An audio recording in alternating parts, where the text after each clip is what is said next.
I mean, for me, it's always important to point to the fact that technology is, I think, almost never a functional solution to a given problem. A bold statement by my interview partner Christian Katzenbach, with whom I speak about the governance of the internet. Rules and regulations for the web, not just as a reaction to problems like hate speech and copyright infringements.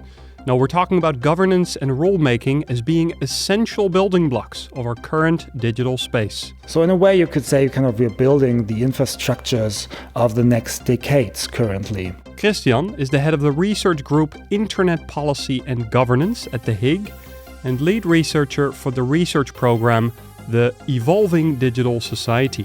Here's our conversation.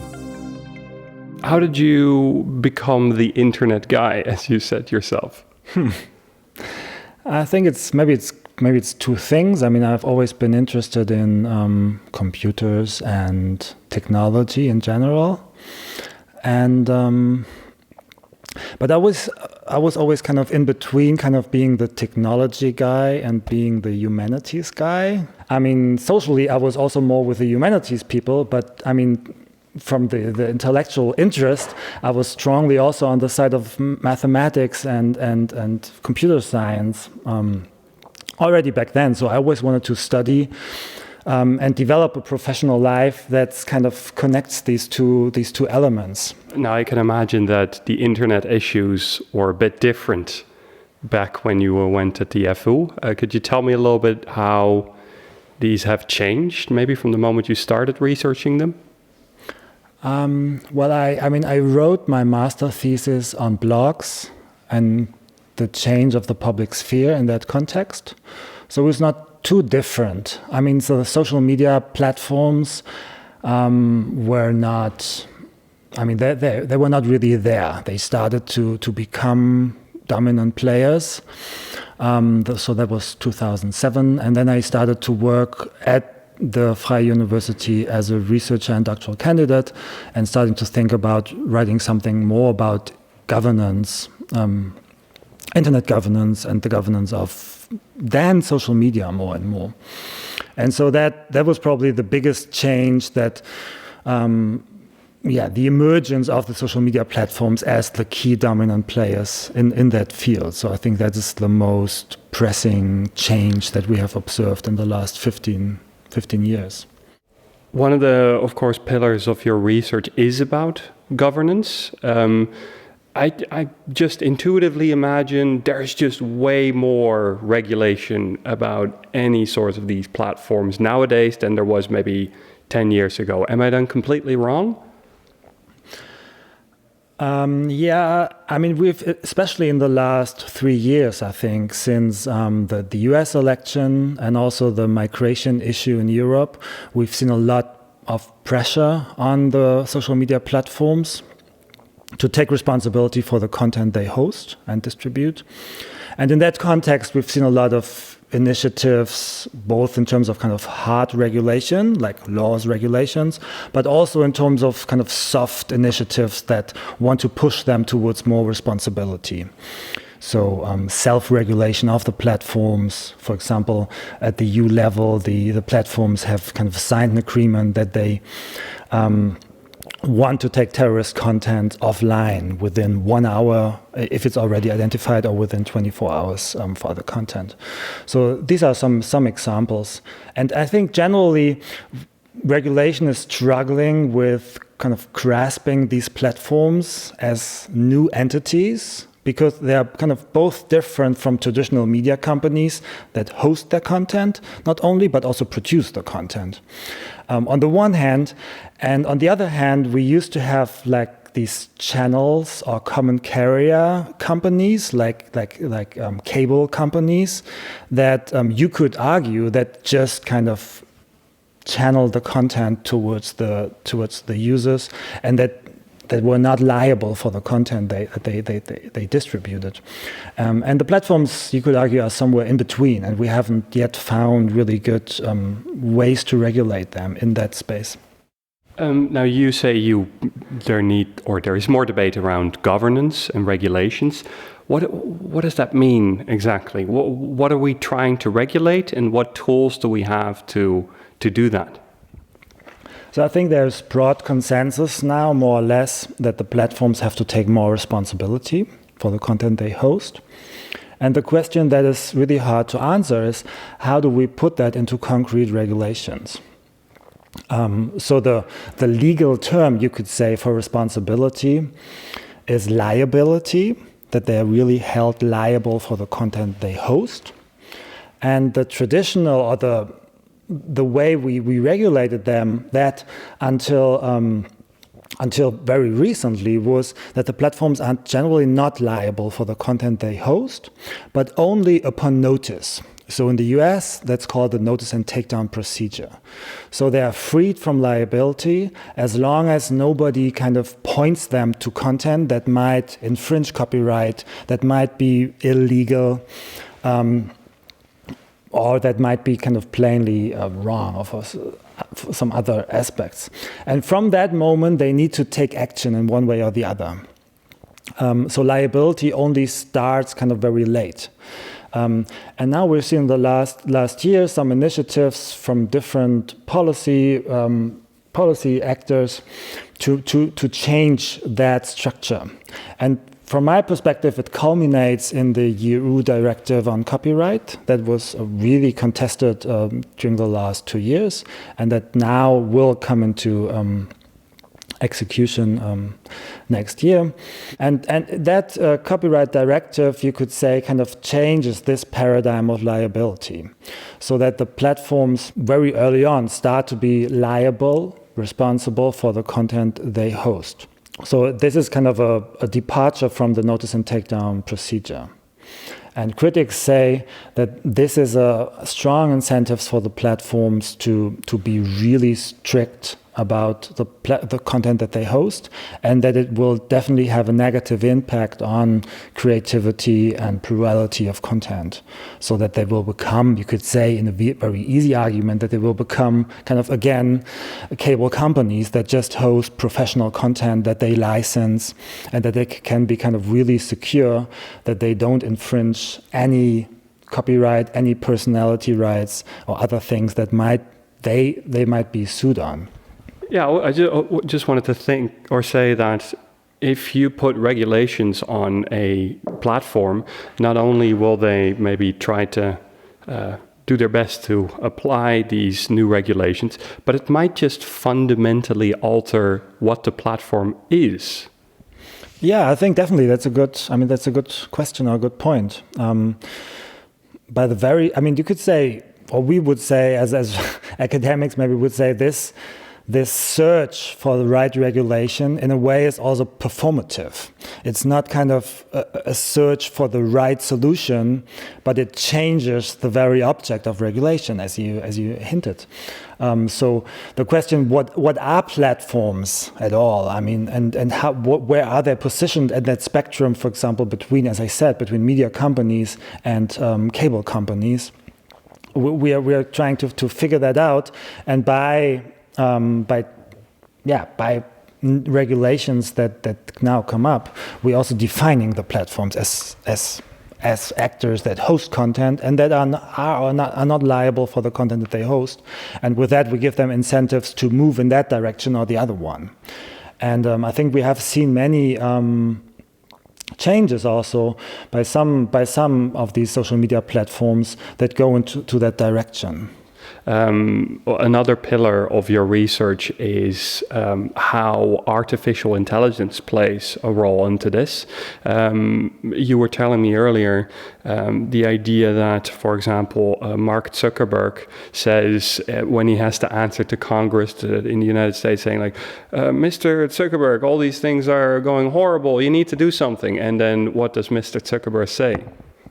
Yeah, apparently in that hearing, that was not, it wasn't too long, he said, I think like a dozen times, and really a dozen times, AI will fix this, or something like in the future we will have technologies in place to address or even solve these issues. So of course that's one of the directions that the platforms are pursuing in responding to this pressure. in saying and also kind of working on that on technologies that sift through these very large amounts of content that they host. And of course, that's a perfectly legitimate way of addressing that. I mean, they have so much users and so much content that they host, yeah, it seems like a really monstrous task to monitor all that content. And so technology might be one solution, at least they think that, because it scales so well. So if you take persons to monitor that content, you need to have thousands and thousands and thousands of people to monitor all that content.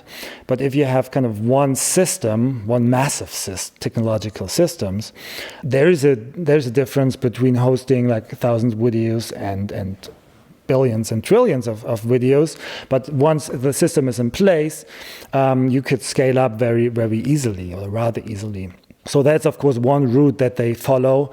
And it's in this kind of culture of Silicon Valley, of course, always the solution, the route to follow, because that's one of the key themes of all those US startups and also European startups, that they want to kind of solve social problems with technological solutions. And even though you're saying it's only part of the solution, one of the other pillars of your research group, your own research, is the increase in AI as a part of this solution seeking, and the increase of platforms using that.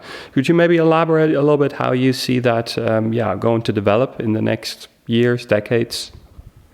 Yeah, I think it's very interesting to kind of follow closely these debates and discourses about AI generally. You could say, I mean, of course, you could say on the one hand, well, it's just another hype.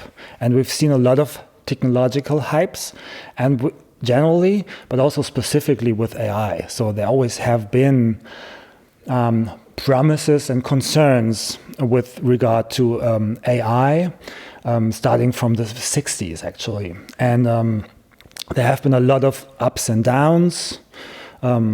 People call it AI winters and summers, or springs even at some point.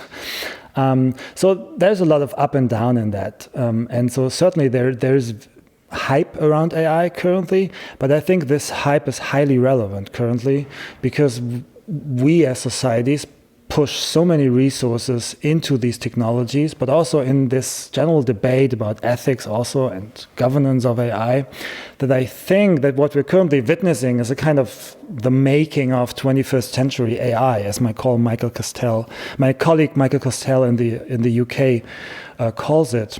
And generally, I think we are at that point where all those digital technologies and now more and more complex systems that are labeled AI often are really deeply integrated into our cities, into our pockets by means of our smartphones, and kind of really around us in many aspects, also in the medical sector, for example, or in the judicial sector. So in many, many sectors and domains of society, these systems are being integrated into our societies. So in a way, you could say kind of we're building the infrastructures of the next decades currently. And in one way, you could compare that with the city development, for example, in Europe in the late 19th century, where kind of the city as we know them today has been kind of built up with these big city blocks and then the streets in between, that more or less kind of still dictates how we kind of move around. How do you see the choices that are being made today have an impact on how we will use AI in the future? Do you have any idea of a certain specific choice we're making right now that you think like, oh, this will have an impact, a long-lasting impact on years to come?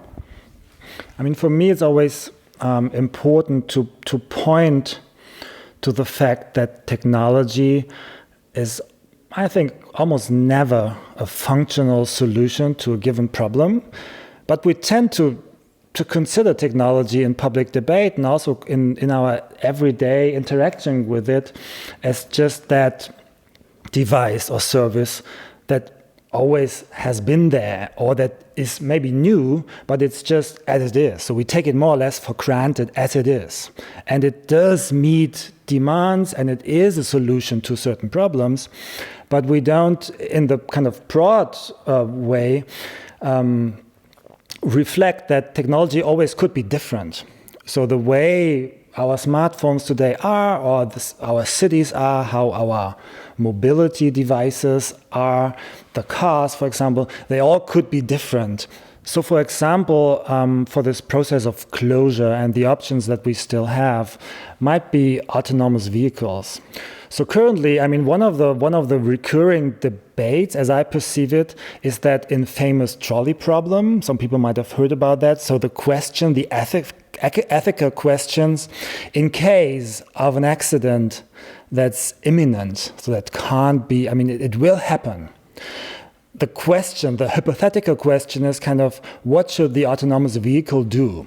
Should it run into a group of elderly, maybe sick people? Or should it hit the 6-year-old school kid? Or should it run into a wall and kill the driver, or kind of the people inside the car? And maybe let's say it's 3 people, not 1, or something like that. So the hypothetical question is, how should that vehicle be programmed to react?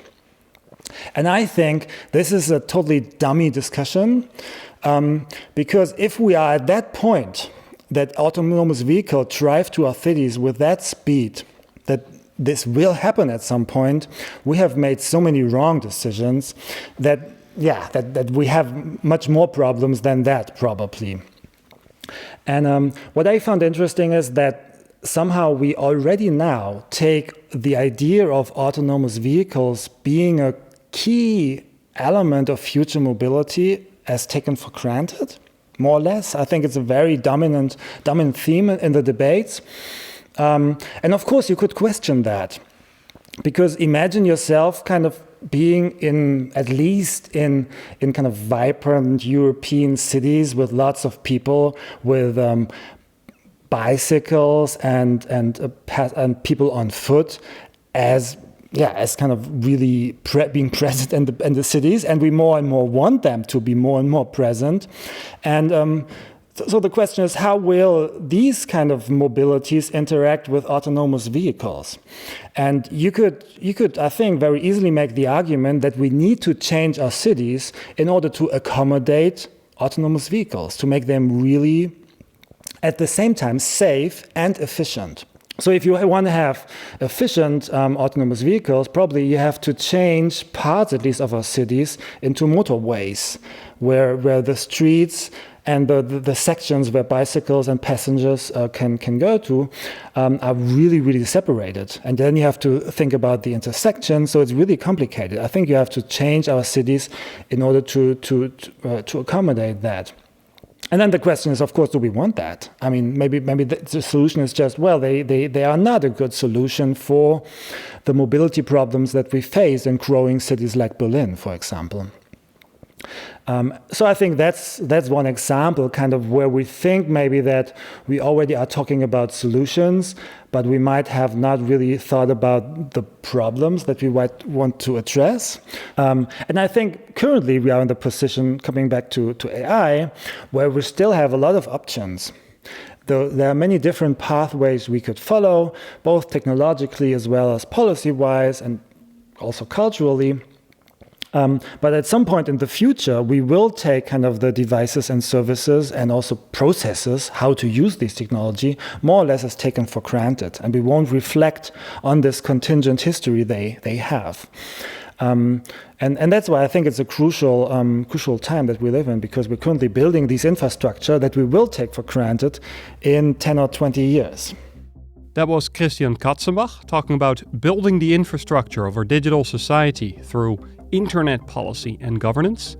If you want to know more about his research, click on the links in the show notes. And as always, for more information on the Alexander von Humboldt Institute for Internet and Society, their research and future events, go to hiig.de. In our next episode, we will hear from sociologist Armin Nasehi, who just recently published his book on the question, For which problem is digitalization the solution? Ladies and gentlemen, if you learned something today, if you're 20 minutes wiser about the internet, then do leave us a comment or rating on iTunes. This was Exploring Digital Spheres. Catch you on the flip side.